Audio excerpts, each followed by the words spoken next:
Elon Musk made more in 1 year, 140 some billion, than Bill Gates did in his whole career, right? And it's just like, whoa, there's different realities, right? What's up, everyone? This is Sahil here, and welcome to the Sehgal Show, where I'm gonna be interviewing some crazy entrepreneurs out there who started from scratch with no experience, resources, and connections, and then later on became unstoppable and dominating figures in their respective businesses. We're gonna dive deep into the mindset of these super successful entrepreneurs to find out how they did it and how you can model it too.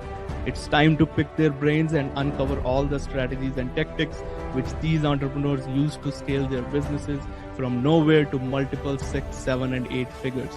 Welcome to the Sehgal Show.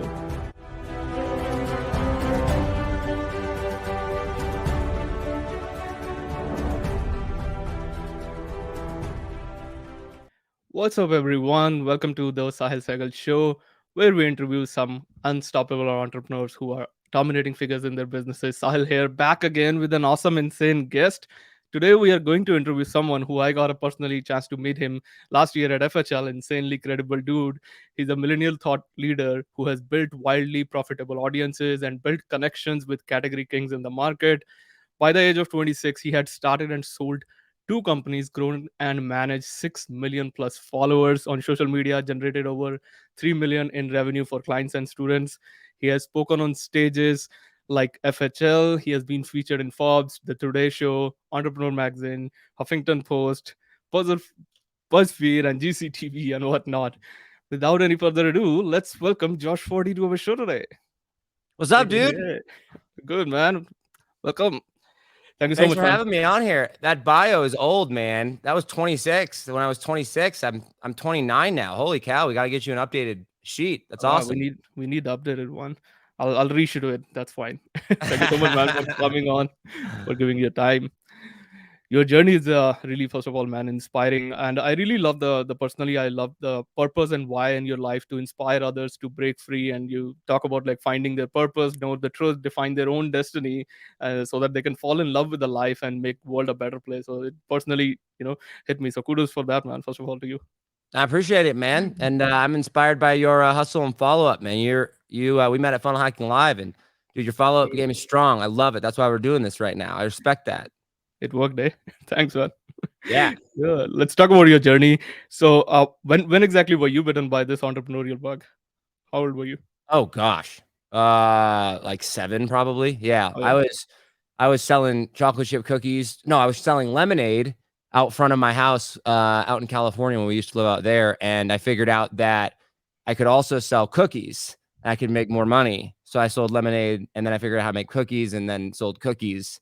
And then in the wintertime, it was hot chocolate, right? So cookies and hot chocolate. So super, super young age, kind of an entrepreneurial bug my whole life. But yeah, that's where I was bitten from it. And then it dropped out of college. And I think, without going too much into the story first, I think kind of set the tone. I think one of the biggest lies that we've been led to believe in life is that the reality that we know is the way the world works, right? That somehow the way that we think the world works is the only way, right? Rather than simply just a way.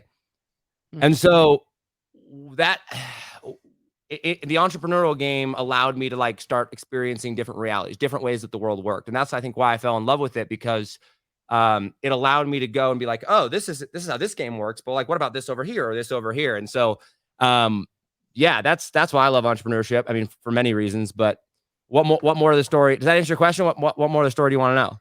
Yeah, no, that was on the point. Thank you so much for doing that. I know your journey of is following you, and it's been roller coaster. So many things you did, whether it comes to the story of that Apple podcast thing, that thing happened, and the incident that happened in your life.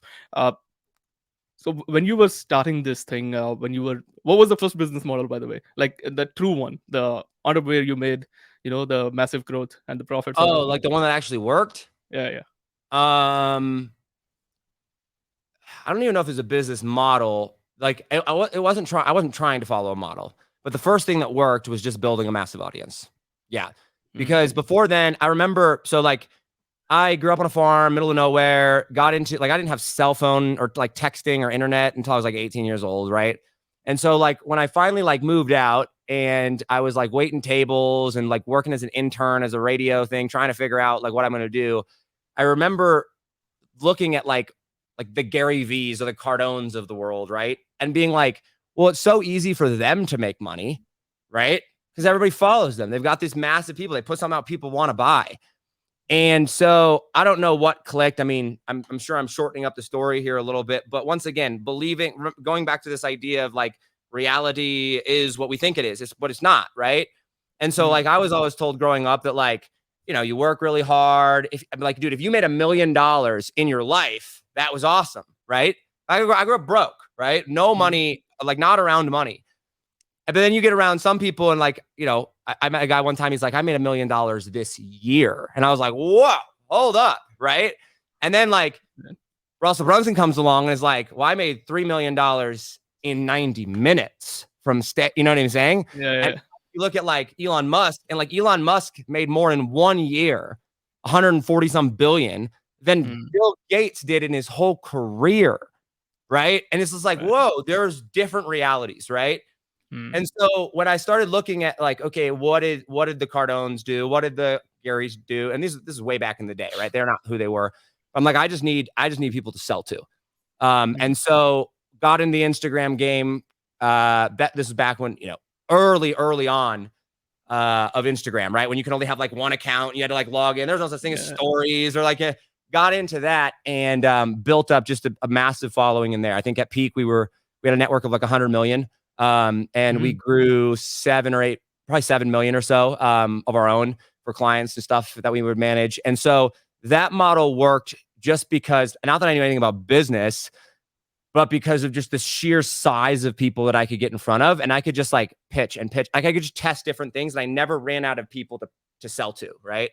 And so like that, I think that was like the first model where I made any form of like money, like 6 figures, right? Like where I like cracked that code. That was probably the first one. Yeah. Oh man, that's good. And how did this whole what was that something that led you to becoming friends and doing podcasts and other fun activities that you do with all the category kings, people like Russell Brunson, etc.? Yeah, these are great questions, dude. So kind of, once again, backing up to you kind of go through and you have ahas or epiphanies. Sometimes they happen in the moment and sometimes they happen when you look back, right? And I know like as I kind of look back with everything, my message to people, very, very simply put, is like, I truly believe that anybody can be free. Right. And that's what I wanted growing up. Right. I grew up on a farm in the middle of nowhere, where my nearest neighbor was a half mile away. I was homeschooled. And don't get me wrong, I don't hate my childhood. I love my parents to death. I have a great relationship with my family, right? There's no resentment there, right? But like we didn't have any money. We were trapped. I was trapped by this lack of finances, and every decision that we made, every single one of them was around the money game, right? And so when I finally started going and like kind of escaping that and like kind of going through and like being like, okay, wait a second, this is how this game works. And then I'm like, well, I can kind of trade up levels. What I realized was like, well, what if I could just get around those most successful people in an industry or like that had what I wanted, right? And what I saw most people doing in life, even in the ClickFunnels world, even in the online space, right? What I saw most people doing was taking the traditional path of what everybody else was doing, which was like basically like work really hard or like try to impress the top dogs with like their results. And I'm like, okay, that's kind of the equivalent of like going back into the employee world for a second. And like, that's kind of the equivalent of like going to college, getting a job, climbing the corporate ladder, doing all the right things. And it's like different game, but that's kind of what everybody else was doing. Right. And so I'm like, well, what if there was just like, what if reality worked a different way for some people? Because some people go, you've seen this, right, man? Like you've seen people like they're just like overnight, they're just like, whoa, how'd you do that? Right. And they seem to kind of just like skip a bunch of steps. And so I just kind of took a step back and I was like, well, what's that game? Right? Like, what's that game? And like, that's the game of influence, right? That's the game of persuasion. Like, that's the game of understanding how to like show yourself and how to have influence over the right people to get in front of them, not in a negative way, right? All of life is a game. All of business is a game of relationships, and all of relationships are influence, right? So like, how do I play that game? And so with the category king, like getting in touch with these big people, I just was like, I cannot compete. Like, think about this for a second. Like, I'm pretty good friends with Brunson, right? Yeah. So I go, how do you impress Russell Brunson? Well, what's everybody else trying to do, bro? What are they trying to do to impress Brunson? Maybe impress him through Well, yeah, but like with what? gifts Funnels. and all that. Well, maybe, yeah, some people, I guess. But like most people are trying to like impress Russell with like, they have a good funnel or they got a good marketing company or someone like results or whatever. I'm like, yo, if you're trying to impress a category king with the thing that they're doing, you are competing against all of their students. Right. Like I'm competing against Hermosi at that point. I'm competing against the Poulins at that point. I'm competing against like the top dogs. And I'm competing in a field of tens of thousands of people that are trying to vie for Russell's attention by impressing him with their marketing game or with their passion project or whatever they think that, oh, let me present this in such a way. I'm like, whoa. Maybe there's a different way, right? Maybe I can go and I can like take a completely different approach and I can create something that maybe Russell would be interested in or category kings would be interested or not just, I mean, this is what I use for Russell, right? But like it works. I mean, it worked for Brad Gibb too. It worked for a lot of these things. And so my approach was my benefit of like the reason I wanted to be around these people is I don't want anything from them.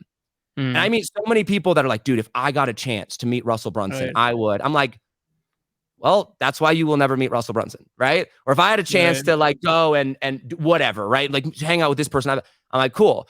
I hang out with Russell quite a bit. I go to his house. I go to ClickFunnels all the time. I've never asked Russell for anything ever. I didn't ask to speak on stage. I didn't ask him to have him on my podcast. I didn't have any of that, right? My intention was proximity to those people. I will learn and gather so much. I'm going to catch this information. Like just the proximity to those people, right, is so valuable. And so I'm just like, how do I create an environment that allows me to get around that? And that's really been my entire approach. That's where the podcast came from. I didn't try to impress them at the game everybody else was playing. I was just like, how do I have influence in a completely different way? And when you're unique, when you can stand out, dude, there's so much freedom in that. And there's so much leverage and influence there. So, yeah. Oh, man, that sounds so... Not a lot of people talk about this thing, but you just shared. That's a gold piece of advice that you did. Like you have done this thing with the Dream 100 concept. One second, my lighting is like crazy. Let me turn on the big one. So you have done this concept of Dream 100, especially with so many other influencers out there too. Yeah. What is the most interesting thing you have done with someone that you think like, wow, that was cool, that went viral or something like that? Oh man. I mean, I was at two things. One of them was with Brunson. We did the Atlas Shrugged interview. That was pretty dope. Where we had the podcast. I flew out to ClickFunnels headquarters and we sat down for like 3.5 hours at like 8:00 at night. And we like talked about Atlas Shrugged, that book. That was pretty awesome. And I've gotten a lot of really great feedback on that. I know Russell has too. That was one of the most fun. I also think though, like just recently with Brad Gibb, Brad's a very good friend of mine now. And like Brad's stupid hard to get a hold of, right? So hard. But he and I become friends and creating a win-win scenario for him. Brad's very smart. He's like the smartest dude ever. And like Brad doesn't really have an environment where he can kind of show that off, right? Because it's like he's in his lane, he's in his element, he's doing his things. And so we became friends and I was hanging out with him at his house one time. He has this huge like 12,000 square foot house that he just built, right? I was like, dude, you need to teach people this. Like you need to show this off. And so like he wasn't doing it, wasn't having, he's like, dude, I'm too busy, blah, blah, blah. And so we actually created like kind of a win-win scenario where we threw an event, like I took care of it all, right? We threw an event at his house for like 15 people for 2 days and like entrepreneurs, whatever. And he just got to like teach for like 2 solid days of just like kind of like mapping out his whole brain. And like the content that came out of that and like the knowledge that came out of that, like, dude, it's better than like a $250,000 education at like Harvard. Like I'm dead serious. Like the amount of info that you got there. So I think, from a unique experience perspective, like being able to create unique scenarios with these individuals that they probably wouldn't do elsewhere. Like where else is Russell going to do a 3.5 hour podcast on Atlas Shrugged, right? It's a win-win for me and it's a win-win for him, right? Like he gets to go and have a creative outlet and I get crazy exposure and, credibility status there of borrowing his, people. So yeah, makes sense. Yeah, it does, man. That's interesting. And by the way, like anybody can do this, right? What's that? Like anyone can do this. This is not it's not like I'm like if they don't make it complicated, I think. Yeah, it's not like I'm That's one of the crazy things. special or anything. Like I grew up on a farm. Like like when I was 18 years old, I bought a pickup truck and like stood up on the back and I was like, I'm never gonna read a book again. And I had like guns and like rifles in the back rack with a camouflage interior. Like I was a hillbilly. Like it's not like I was overwhelmingly smart, right? I'm not. I Right. just, you know what I'm saying? Just like being Yeah. intentional with it for sure. Exactly. And you talk about a lot about that power of stories. I remember your presentation on FHL stage. Also, you talk about that master your story. So, how do you use that power of mastering stories for people who don't know that? I was there, so I attended that session. That was incredible, first of all. So, how do you like? How do you use the power of mastering the stories to attract more people and get more cash flow or sales in the business? What do you say about it? Mm. So story is the thing that connects people, right? Right. And the way I like to think about this, so it's actually funny. Brunson played a big role in this. So one time, Russell, he commented on one of my posts, and he was like, I was trying to raise money for something. I was like, I'm trying to do this, and he like comments, and he's like, just pitch me the idea, and I'll give you the 50 grand. I was trying to raise 50 grand, right? And I'm like, oh gosh, like this is before we were like friends, right? Right. And so I like message him on Instagram, and I'm like, what do you want? Like what do you, like, dude? I'm like, this is my moment, right? Like there's this Right. opportunity to go and like get in front of Russell and like partner, like, oh my gosh, like freak out moment inside, right? I'm like, trying to keep it cool, right? We've all been there, right? And so I messaged him like, what do you want to see in this pitch? Mm. And he just like wrote back and he was like, I don't care about the pitch, dude. Just make it a good story. And when he said that, I was like, why? Like, why does he care so much about the story, right? Mm. And when you actually sit down and you look at story, and I've actually updated, I actually think that the more accurate word is message, and then story is an underlying of message. We'll get to that in a second. Okay. But what story does is think about your life experiences for a second, dude. Right. Everything that you've done in your life, if you were to go back and you were to tell me about what you did in your past, what would you be telling me? Story. A story about what happened, right? Right. And so we go through life through the lens of story, whether we realize it or not. Right. And so when I'm going to go connect with somebody, if I'm going to go try to win the influence of somebody big, right? Or if I'm going to go try to bring more leads into my business, like the first thing people want is they want connection, they want story, they want to feel like you understand them, right? Right. Like you actually get their struggle or their needs, or like you are the same. Mm. You know what I'm saying? And so the reason we tell stories, and the reason that Russell, ultimately wanted that is he's like, I want to know, like, how this story is going to fit into my story and because he's a marketer, right? Like it's all stories, right? I want to know how this is going to fit in. I want to know how we can use this and all this. And so we tell stories to connect. We tell stories to paint vision. We tell stories that people can see how what you're doing fits into your life, because their life is moving, right? Right. You know what I'm saying? Like you know what the next 30 days or the next 60 days or 90 days of your life roughly looks like. So if I just come along, right? I'll give a perfect example. I got to tell a story, right? But like one of my clients one time, right? I own a successful company. This is back before I knew about that storytelling. And he's like, hey, I heard you do social media stuff. And I'm like, yeah. He's like, what do I need? I was like, well, you need this and you need this. And that's what he needed, right? I went through and I like told him all the things that he needed. And like, this was it. He's like, yeah, okay. But like, I'm too busy. Like, I'm like, okay. But like, he totally needed this, right? Yeah. And so even though I told him all the things that he needed, he like didn't get it. Right. And so like 3 months, 4 months goes by, right? And he comes back to me and he's like, hey, I didn't talk to you about the social media stuff again. And I'm like, well, tell me what happened. And so then he tells me this story about like what happened there or whatever. And I was like, well, yeah, dude, but like, if you would have just done what I told you 4 months ago, that wouldn't have happened. He's like, what do you mean? And so then I went and I kind of painted him a vision of the story, like what his life would look like and how we change these things. And like, I go through, I start telling him the story. He's like, oh my gosh, that makes so much sense. Let's do this.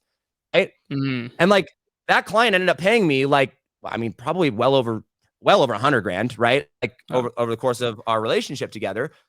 But it was because the first time I just like tried to take these blocks and just shove it into his life and be like, this is what you need, rather than seeking to understand him and then showing him through story how our stories, how our patterns interweave, right? And this is influence, by the way, right? When I build an audience, when I'm building a brand, I'm not focused, by the way, on who's following me. I'm focused on who am I trying to get in front of, right? Because like, let me just ask you something, dude. When you look up to the people that you look up to, like who's someone that you just have massive respect for? They're like not an idol, but like just someone that you're just like, this is like, I want to be like them, right? Or I love them. I follow them. I love that. Hermosi these days, but Brunson. Hermosi. Perfect. Hermosi, Russell, right? Yeah. Like when you look at them, like you want to be like them, right? Like, you don't want to be them, but you want to be like them. Yeah. Like, why do I look up to Russell so much? I'm like, dude, he's religious. I'm very religious. He's got a great family, right? I'm like, I value family, right? He's super rich and successful, right? He's got massive reach. He's got this cool company. I love the culture there. I'm like, I want to be like Russell, right? Or I want to be like Elon Musk. This is why I love Elon, right? Like, I want to be like Elon, right? And so, like, we look up to these people and we go, we want to become like them, right? We don't want to be them. We still want to be us, but we want to be like them. And these people influence us. Well, the reason that we want to be like them is because we know their story. We know what they've been through. We know what they've built. And so when you're building an audience, when you're building influence, when you're going through these things, I go and I'm like, okay, hold up. Nobody actually cares about me, right? Like, anybody listening right now, like, nobody actually cares about you. They only care about who? Themselves. That's it. They only care about themselves. But if they look at you and want to become like you, who do they suddenly start to care about now? You. Yeah, 100%, right? Yeah. So when I think about building an audience, I don't think about how do I go and impress these people or like say the things that they want to hear. I go, I want to do stuff that people find inspiring and cool. And I'm like, you know, be super dope. Go and become friends with Russell Brunson. Go and become friends with Elon Musk, Joe Rogan. Going to do like super dope stuff with Brett. Going to like doing things that most people want to do. Why? Because I'm doing them because I think they're cool. But in the process of doing that, people look at that and go, dude, I want to be like Josh. I want to be like you, right? I want to be like, right? You with me? Yep. And so like we create a story with our life, and our job as marketers, as influencers, as and I don't use like, not like a social media influencer, a lot of followers. I mean, someone with influence, right? Is to build a story with our life that is worthy of sharing, right? And then share that story in a way so that when people look at us, they go, I want to become like that person, right? Right. You with me? Yep. Not because you're so cool, because remember, you are not cool. I am not cool. Like, right? Compared to anybody else. Make sense? That definitely makes sense, man. Yeah. Thanks for dropping all these diamond nuggets, not even gold nuggets now. I'm going to shift towards your journey now. I saw that recently you also shifted, I think 6-7 months ago, you shifted to real estate thing now from the coaching.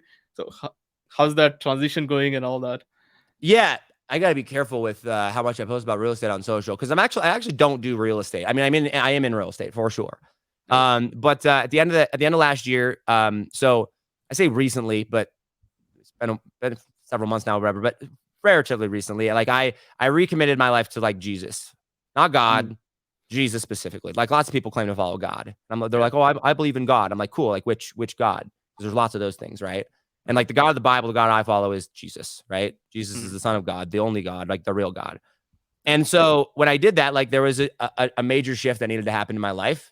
And part of that involved around just shutting down the coaching business that I had at the time. And so I did that. And through the process of that, that's when I went on kind of a journey of like discovering what became next. That's when I discovered the wealth game. And I realized that there was a difference between making money, keeping money. There's a difference between income and wealth. There's a difference in these things. And so I'm still, dude, I love marketing. I love audience building. I love like, that's still my primary business. But why I'm getting into real estate, why I'm even learning the wealth stuff, is because this is the preservation mechanism. This is the thing that allows you to play bigger. Right. And so for me, like I want to play the game of marketing well. I'm flying down to Costa Rica in like a week and a half to spend, a week with Dan Henry. We're building out like the challenge stuff for audiences and like figuring out all that stuff. But I'm taking that wealth, I'm taking the money that I'm making, and I'm placing it into the wealth game so that I can build my influence, because I don't think you can have tremendous amounts of influence if you don't figure out wealth, if you don't figure out the money play. And so really it's just kind of the next dimension over towards building influence. It's securing long-term influence. And I want to use my influence for Christ. I want to use my influence in a positive manner. I think that Christians, and I'm speaking to Christians here, so if you're not a Christian, that's totally fine, right? Like that's this, but I'm speaking to Christians. Christians, you've been lied to. You've been told that money is bad. You've been told that it's bad to be successful or wealthy or influential, and it's BS. It's a lie, right? And so like, I want to be an example of someone who is committed to Christ, who's committed to this purpose, who's committed to getting this message out there, to say, wait a second, hold up. We need some really wealthy, really influential, really powerful Christians out there that follow Christ, that follow Jesus, and not some fake BS, like prosperity gospel nonsense Christians, like actually doing that. And so for me, the game has always been about like connections and having respect and being influential. That's why I loved audiences. That's why I loved the podcast. I always joke. People are like, you own a business? I'm like, kind of. I'm not really a business owner, right? There's just this like skill that I'm obsessed with, and business is this mechanism that allows me to expand upon it, right? But the next block over with that in the wealth side of things is, okay, preserving that to where you're buying your time, right? You're becoming more uncancelable, if you will. You're setting up generations. I mean, I'm about to have a kid, dude. Like, I'm going to be a dad here in a few months. Thank you, right? And so it's not just about like me and my business and brand. It's about family, and it's about that. And so the real estate part of it, the wealth part of it, is simply a block. It is a piece of the overarching big puzzle to ultimately go out and be. I mean, I want to be wildly influential. I want to be wildly persuasive. I want to change the lives and the narrative of people, not for my own gain, though, for the message of Christ and what he has called, I believe, leaders to do in this world. And my message isn't for everyone. If you don't want to, if you hate money, if you don't like Christ, if you don't like Christ, you should check him out. He's pretty awesome. Like, he's pretty awesome. But if you hate money and you don't want to be powerful or influential, I'm not for you. But there's a good section of people that are. And so that's where the wealth game comes from. Oh man, that's so beautiful. Things are started changing now as you came to know about that news, the becoming a dad. I recently become 6 months ago. I become a dad, and like, dude, congratulations! Is it awesome? It's a different feeling, man. It's like you're feeling like whatever you were doing. First of all, what it felt to me was, now it makes sense. Why I was hustling, why I was all doing all that stuff, and all that stuff changes to that now, baby. Like, like then you see it. How's the feeling for you? Oh man, it's been awesome, right? I'm super ready for it. I'm excited to have this like rapid response mechanism that I can like watch in real time, and it's just going to be like always there, and I just like have to deal with it, and it's going to be so much fun. So I'm very much looking forward to being a dad. My wife and I have worked really, really hard to create a life and a world and an environment where we get to raise our kid in the way that we want to. Right. We have plenty of room in the house. That's why we moved recently. Right. We got plenty of room. We're going to be homeschooling or uniquely style schooling. Our kid, she's going to be involved. It's a girl, by the way. So she's going to be involved in the business, and she's going to be involved in church and all that. So I'm really, really looking forward to it. I definitely believe that being a parent, bringing a child into this world is one of the greatest contributions you can leave to man. Because that's what God created. Right. And so all the influence, all the money, all the success, all the fame, whatever, that's fun. But if you don't win at home, if you don't win, in parenting, so that's a failure. And so I'm excited for that. I know it's going to change my life a lot. But I'm excited about it. 100, man. Congratulations once again. What's the next thing for Josh? Fly down to Costa Rica. I'm going to hang out with Dan Henry for a week. I paid Dan a bunch of money. Is it different from the 100K day thing that you talked about? Yeah, so we're gonna have some fun, and so we're gonna go down there, and we're building out. Basically, I think the last 6 to 12 months, probably 18 months, actually, probably 18 months of my life or so, I have been figuring out, like, I had a skill set that I had mastered up until that point, right? The game of like influence and audience creation or whatever, and I like just paused on that for a second. I was like, hold up, let me go figure out life, right? And what does it mean to be a good husband and father and Christ follower, and like, what do these skills all mean, and how do I line them all up, and so what's next is to kind of put that all into a product. And we got some cool stuff planned, but we're bringing the podcast back. Can't name it Think Different Theory, unfortunately, but we're bringing the show back soon. We're going to have some challenges. Dan and I are partnering up on some stuff, which will be fun. We got some big stuff in the works there, but really my goal is to set entrepreneurs and people that have a message free, right? Like free, dude, like not in scarcity, not trapped to the business, to go, hey, how do you build an environment? How do you build a world that allows you to get your message to the marketplace, where you become financially free, where you become free with your message, you're free in your finances and your health and your all of it. You get to create and build that world. And that is when you become powerful. That is when you get to become the person that I believe you've been called to be. And so the reason for what's next is launching the vehicle to allow that to happen. It's, dude, we've been working on it for a long time. And so figuring it out and doing the work. And I've hung out with like Brunson and Brad and Dan, and they're like, why aren't you launching yet? I'm like, it's got to be right? Like, we got to figure this out. It's got to be right. And so just getting the message of what I feel like Christ has called me to out to the world. So that's kind of what's next. So the next month or two, you'll see the podcast come back. We'll see some cool stuff. You're my first podcast back. Man. You're the very Oh first wow, one. So yes, love it. I'm excited to be back. It's pretty good. Good man, excited for that. Is it happening before the FHL or after the FHL? I don't know if you can talk about it. Well, yeah, no, I'll share. There's gonna be like an in between. So we are gonna launch, do a big launch, and that's gonna have video and audio and stuff, and that'll probably happen after FHL. But before that, we'll probably release content, maybe audio only, just kind of like some in between documentation. So for those that are Right. interested, they can kind of like dig into it, but it won't be like an official launch. Yeah. But still kind of behind the scenes stuff. So at FHL, we'll definitely do something around that. We got some cool stuff planned for that too. But I think the actual big launch will be probably right after FHL. Awesome, man. What's the last piece of advice you want to share with our listeners? You've already dropped so much, man. I appreciate it, man. I mean, dude, my message is quite simple. It's just like all my life, I grew up trapped. I grew up without money. I grew up without connections. I grew up without, status or and I just felt trapped. I did. I really did. And it's not a bash on my family or my parents. They're awesome. But like I was trapped and I felt like I couldn't make decisions that were not revolved around money. Everything revolved around the lack of money, the lack of time, feeling, trapped. And I think my message to people is that like you can be free, like really free, like actually free, like not like, oh, I have a lot of money free. I got an entrepreneurship game. I see all these people making all this money and they're like not free at all. It's like they've got millions of dollars and they're still just so trapped. Right. And like my life has been optimized around being free. And when you really, I think, taste and experience that for the first time, it's unmatched. And I hang out with successful people a lot just because I've been intentional about that. That's my version of freedom and right. And Brad was out here. Last little story here, we'll wrap it up. But Brad was out here, and he hardly travels, right? But he came out here to my place, and we were working on his stuff for like 14 hours one day. And this was just not too long ago. And I asked him, I was like, "What would you give?" I'm 29, so I was like, "What advice would you give your 29-year-old self?" Yeah. And the first thing he says is, "Have lots of kids." He's got 6 of them, right? But the second thing he said, he goes, "I spend a ridiculous amount of time figuring out what I want." This guy runs 3 businesses, has 6 kids, like this. Like very involved in the church. He's like, I spend so much time figuring out what I want because if I get super clear on what I want, I can cut everything else out. And we don't have time to go into I call it the paradox or the freedom paradox, right? Of like, we have to surrender and give up in order to have freedom or whatever.